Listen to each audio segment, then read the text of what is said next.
Eli, bakizu zen, azkenean enijoa benidorrea.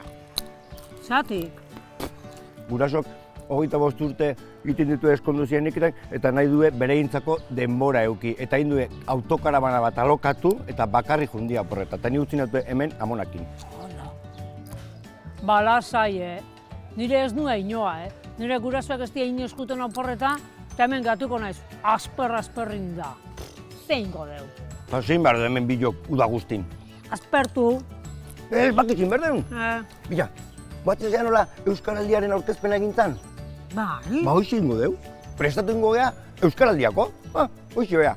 Bale, guatzaldezu Euskaraldian ze bi pertsona izeuden. Zu guatzezu belarri prest zer dan? Noski baietz. Mira, belarri prest izatea da, euskaraz ulertu iteu, eta gaina nahi du zu berari euskaraz itea, baina gero hitz egiteko gaitasuna ez dakana. Hoxe da belarri prest izatea. Bale, eta aho bizi? Hau bizi, euskaraz ulertu eta hitz egin ere egite du. Orduan, beti lehenengo hitza euskaraz ingo du. Ba, oso ondo. Hoxe ingo du. Mira, hoxe ingo du uda guztin. Prestatuko da Euskaraldiako, baina ez gu bakarrik, herri guztia prestatuko dugu. Ta gogoratu, Euskaraldia azaroaren 23tik abenduak 3 arte! Zer da, Eli? Ze ama?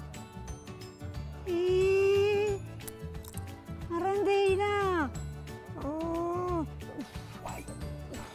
Bale, jungo naiz. Zeintzan? Arrandeira jun behar dut, arraiai ostea. Ni lagunduko izut. Venga, bazen. Hora hasiko geha prestatzen. A ber, nola hitz egiten duen jendian eta... Bale. Bazen, Euskaraldiako prestatzen hasiko geha, bazen.